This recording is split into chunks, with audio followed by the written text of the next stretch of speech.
ভারতের বিপক্ষে Asian cup বাছাই খেলতে বৃহস্পতিবার শিলং পৌঁছায় বাংলাদেশ দল। সেদিন বিশ্রামের পর শুক্রবার বিকেলে সেখানে প্রথম অনুশীলন করিয়েছেন কোচ হ্যাভিয়ার ক্যাব্রেরা। কিন্তু অনুশীলন মাঠ নিয়ে অসন্তোষ রয়েছে বাংলাদেশ কোচের। শিলংয়ের উত্তর পূর্ব পার্বত্য বিশ্ববিদ্যালয় মাঠ দেওয়া হয় অনুশীলনের জন্য। অনুশীলনের জন্য মূল ভেন্যু না পাওয়া হতাশাজনক। তবে ভারত আমাদের চেয়ে মোটেও খুব বেশি শক্তিশালী নয়। জয়ের জন্যই খেলবো আমরা। 25 মার্চ শিলংয়ে জওহরলাল স্টেডিয়ামে হবে বাংলাদেশ ভারত ম্যাচ। ওই স্টেডিয়ামের মাঠ টার্ফের, আর টার্ফে স্বাভাবিক খেলায় ছন্দপতন ঘটে বলেই মনে করেন লাল সবুজ দলের খেলোয়াড়রা।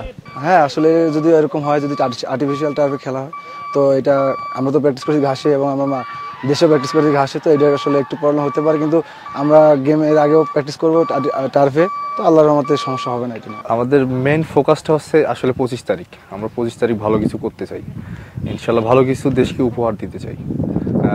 সব মিলে আলহামদুলিল্লাহ আমরা ভালো। তবে সব বাধা ডিঙিয়ে ভারতের বিপক্ষে জয় পেতে মরিয়া বাংলাদেশ দল।